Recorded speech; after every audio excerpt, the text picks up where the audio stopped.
Now here's the other secret ingredient. Big secret ingredient. Fresh basil. Now, nothing makes a good spaghetti sauce like fresh cut basil. Now what I normally do, and I use a lot. Now you saw we put a lot of basil in there already. I'm going to save these bags for something else too. Okay. Now I don't know how much people save of the basil leaf when they do it, but I don't use the stem. So we're going to quickly take off all the little leaves. This is the secret thing. Oh boy. For years I used the dried basil. And boy, once I started to use this stuff, it was unbelievable. Changed the whole spaghetti sauce. I used to put meat in the sauce too, but I decided, nah. Because sometimes you might not feel like that same meat in the spaghetti sauce for too long, if you're like me. Okay. This is good. I could have done this before to save a little time, but I wanted you to see the process of this wonderful basil, wonderful, wonderful plant. Now you might notice that I haven't used any oregano or other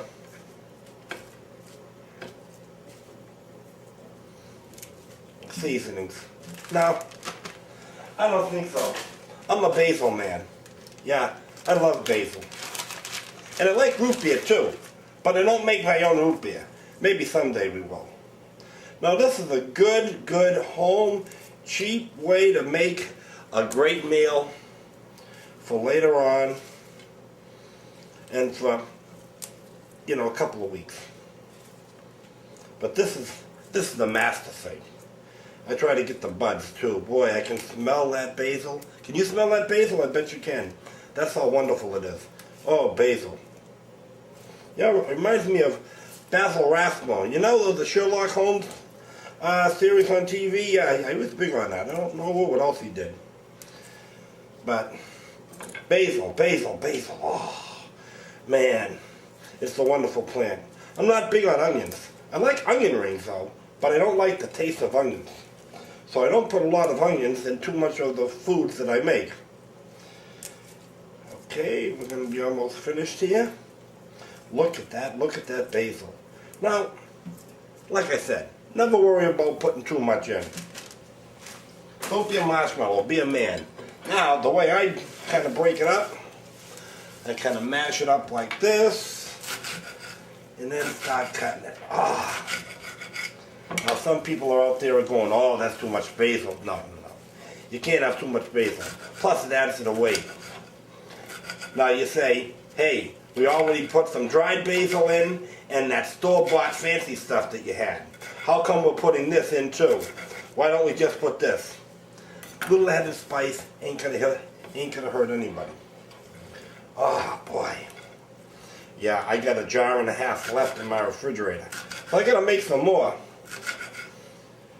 Okay, a little bit more. Look at that. Oh boy, if you were here smelling this basil, what a wonderful plant. What a wonderful, wonderful. I bet it's very therapeutic values too. Here we go. Here we go. Oh, look at that. Look at that. Look at that. Oh, now comes the magic moment. We're going to mix it all together. Now, this is the time we want to be careful about. Give it a good mixing. I'm always learning different things about mixing in big bowls like this. Sometimes I put the heavy stuff on the bottom, sometimes I put the sauce in first. It depends. But look at that wonderful sauce, and look at all that basil. Ooh, boy, I'll tell you. Now what I try to do when I scoop it is try to get the bottom as much as I can in all the spots that I can to kind of bring it to the surface. I don't know if that's the right way to do it. I'm curious this time because we're using green peppers. We're not using the green pepper basic sauce by Borelli. But I love garlic. That's another thing I put in. Uh-oh. I almost forgot the one thing that I use too. One of the other secret things. Black pepper. Thing is, I bought this black pepper thing. And it's already, it's bigger, but it don't seem to put a lot in it. It's got this weird thing that adjusts it, but I don't know. But I love black pepper in all the stuff I have. I like it on my yolkless fried eggs, and when I have roast beef once in a while. This is another secret ingredient. Now everybody's got their own choice. Somebody's going to put less brown sugar, somebody's going to put less honey, some people are going to put less basil and maybe some oregano. That's up to you. And whatever you use with the original sauce, that's cool too. Now there's one other thing that I put in, besides the pepper. Grated cheese. Just a little, just a little. This gives it that little sparkly, little bubbly thing in it later on. Well, not such a little, but enough. Because then you don't have to put as much cheese in with your spaghetti sauce. Ooh, look at this, look at this, look at this. Ah, boy. This is going to be a good one. Oh, and I like the garlic too. I love garlic. I love garlic. This was the garlic is going to be real good. You watch. Oh, boy. Yeah. Ooh. You people at home,